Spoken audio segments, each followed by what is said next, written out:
नमस्कार दोस्तों, मैं हूं डॉक्टर सुरेंद्र वर्मा। आपका स्वागत है मेरे इस चैनल में। दोस्तों, जैसे कि मैंने पिछले वीडियो में बताया था कि एक सामान्य व्यक्ति को कैसे टेस्ट करवाने चाहिए कि पता चल सके कि उसका हार्ट सही तरीके से काम कर रहा है या नहीं, उसी कड़ी में मैंने पिछली बार बताया था लिपिड टेस्ट के बारे में।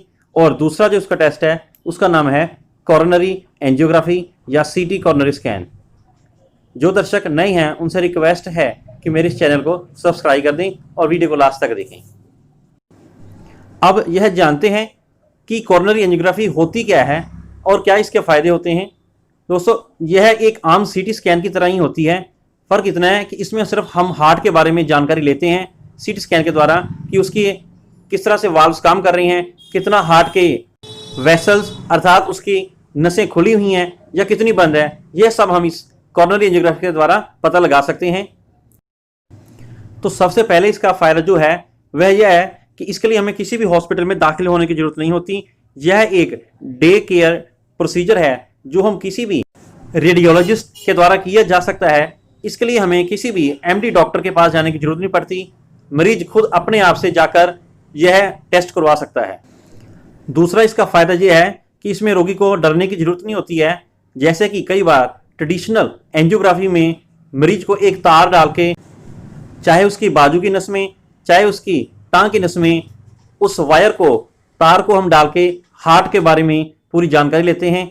लेकिन इसमें इस प्रकार की किसी प्रकार की भी कोई तार नहीं डाली जाती है। यह एक नॉन इन्वेसिव मेथड है। इसमें व्यक्ति को एक इंजेक्शन लगा दिया जाता है और उसके हार्ट की अलग अलग तरीके से सीटी स्कैन करके पिक्चर्स ली जाती हैं और ये पता लगाया जाता है कि हार्ट की कौन सी नसें ब्लॉक हैं या नहीं हैं।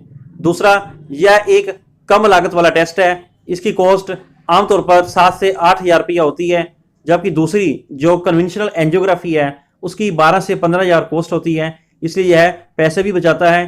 और दूसरा, 1 घंटे के अंदर यह टेस्ट पूरी तरह से कंप्लीट हो जाता है और यह टाइम भी बचाता है।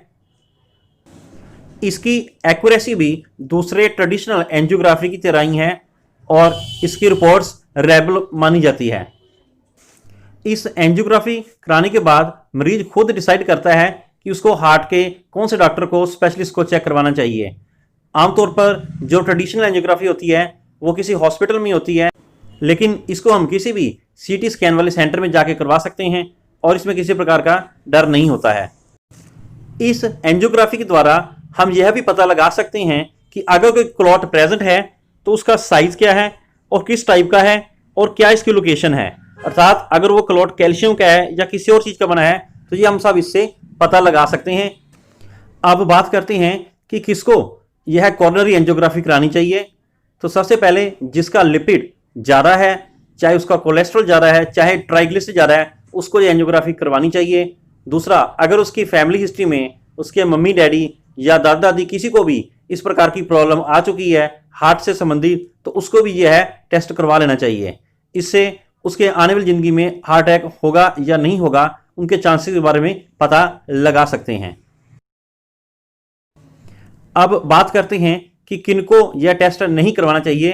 दोस्तों, जो किडनी के पेशेंट हैं अर्थात जिनकी डायलिसिस वगैरह होती रहती है, उनको ये टेस्ट नहीं करवाना चाहिए। दूसरा, शुरू में मैंने आपको बताया था कि इस टेस्ट को करने के लिए एक इंजेक्शन लगाया जाता है जिसको हम सामान्य भाषा में डाई कहते हैं।